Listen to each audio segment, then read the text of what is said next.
Hi friends, இன்றைக்கி அருமையான ஒரு தேங்காய் பால் பட்டாணி சாதம் எப்படி செய்கிறதுங்கிறத இப்போ நம்ம பார்க்க போகிறோம்.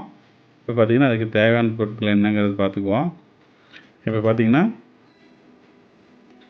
நெய் ஒரு 3 டீஸ்பூன் எடுத்திருக்கேன். இஞ்சி பூண்டு பேஸ்ட், பிரியாணி இலை, பட்டை, லவங்கம், அப்புறம் மல்லி, புதினா ஒவ்வொரு கொத்து, 5 மணி நேரம் ஊற வச்ச பட்டாணி எடுத்திருக்கேன் ஒரு 100 கிராம், 3 டம்ளர் அரிசி, அப்புறம் புழுங்கல் அரிசி எடுத்திருக்கேன். அப்புறம் ஒரு தேங்காய் வந்து அரைச்சி பால் எடுத்து வச்சுருக்கேன். 2 பெரிய வெங்காயம், 5 பச்சை மிளகா, இதுதான் இதுக்கு தேவையான பொருட்கள்.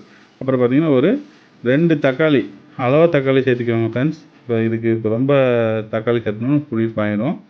அதனால் நான் இப்போ 2 தக்காளி சேர்த்திருக்கேன். இப்போ பார்த்திங்கன்னா ஒரு குக்கரில் கொஞ்சம் எண்ணெய் விட்டுக்கோங்க. ஒரு 3 டீஸ்பூன் எண்ணெய், ஒரு 3 டீஸ்பூன் நெய் சேர்த்திருக்கேன்.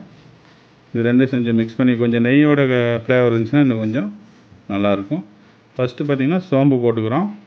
சோம்பு ஒரு டீஸ்பூன் போட்டு லைட்டாக சூடு பண்ணிவிட்டு பிரியாணி இலை, பட்டை, லவங்கம் இதெல்லாம் போட்டு நம்ம லைட்டாக ஒரு ஸ்லிம்மில் வச்சு ஒரு ஃப்ரை பண்ணிக்கிறோம். பார்த்திங்கன்னா லைட்டாக சூடு வந்துடுச்சு. நல்லா ஸ்லிம்மில் வச்சு ஃப்ரை பண்ணிக்கி. இது ஹையில் வச்சு ஃப்ரை பண்ணணுங்கிறது கிடையாது.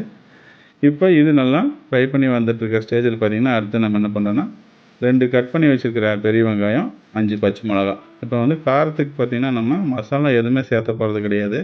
இந்த பச்சை மிளகா மட்டும்தான்.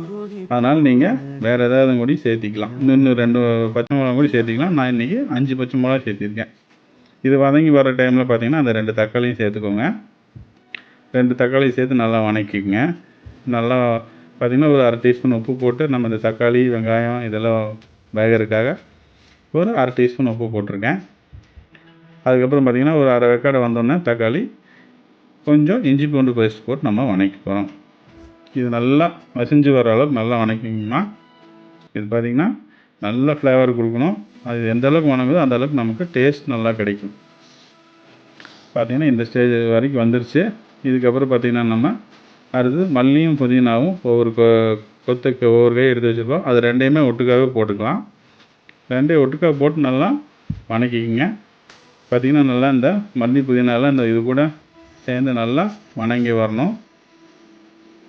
இது நல்லா வதங்கிட்டு இருக்கு பாருங்கள். இந்த வதங்கிட்டு இருக்க ஸ்டேஜ் பார்த்திங்கன்னா நம்ம ஊற வச்சு எடுத்து வச்சுருக்கிற பட்டாணி அதையே நல்லா போட்டு இந்த தக்காளி மசாலா கூட நல்லா ஊறுற மாதிரி நல்லா வதக்கி எடுத்துக்கோங்க. இப்போ பார்த்திங்கன்னா ஸ்லிம்லேயே வச்சு வதக்குங்க. ரொம்ப அடிப்பிடிக்கிற அளவுக்கு விட்றாதீங்க. பாருங்கள் இந்த அளவுக்கு வதங்கினா போதும். இந்த ஸ்டேஜ் நல்லா வதங்கி வர ஸ்டேஜில் பார்த்திங்கன்னா அடுத்து நம்ம என்ன பண்ண போகிறோன்னா அது கூட பார்த்திங்கன்னா பாருங்கள் இந்த அளவுக்கு நல்லா கொஞ்சம் இந்த அளவுக்கு வச்சுங்க. நீரெல்லாம் தண்ணியை சேர்த்திடாதீங்க. தண்ணி சேர்த்தாமல் வதக்கிக்கோங்க. இந்த ஸ்டேஜில் பார்த்திங்கன்னா நம்ம தேங்காய் பால் 3 டம்ளர் தேங்காய் பால். இப்போ பார்த்திங்கன்னா நம்ம 3 டம்ளர் தேங்காய் பால், 3 டம்ளர் தண்ணி சேர்த்துறோம். ஏன்னு கேட்டிங்கன்னா நம்மளோட அரிசி பார்த்திங்கன்னா 3 டம்ளருக்கு 6 டம்ளர் தண்ணி வச்சு வீதம் அளவு வச்சா தான் இதுக்கு சரியாக வரும். அதுக்கு 3 டம்ளர் தேங்காய் பால், 3 டம்ளர் தண்ணி. இப்போ பார்த்திங்கன்னா ஈக்குவல் ரேஷியோவில் போட்டு லைட்டாக உப்பு போட்டு நம்ம இது லைட்டாக ஒரு கொதி வர அளவுக்கு விட்டுறலாம். இப்போ ஒரு கொதி வந்ததுக்கப்புறம் பார்த்திங்கன்னா நம்ம ஊற வச்சு எடுத்துருக்கிற அரிசியை இதில் சேர்த்துவோம். 3 டம்ளர் அரிசி. இதுக்கு அளவு பார்த்திங்கன்னா நான் 6 டம்ளர் தண்ணிக்கு 3 டம்ளர் தேங்காய் பால், 3 டம்ளர் தண்ணி. இது போட்டு ஒரு 1/2 hour குக்கரில் விசில் வச்சு எடுத்திங்கன்னா அருமையான தேங்காய் பால் பட்டாணி சாதம் ரெடி ஃப்ரெண்ட்ஸ். இது ஆரோக்கியமான சாப்பாடு. வேறு எந்த மசாலா பொடியும் சேர்த்தல. அருமையாக இருக்கும். உங்கள் வீட்டில் செஞ்சு பாருங்கள். செஞ்சு டேஸ்ட் பண்ணி பாருங்கள்.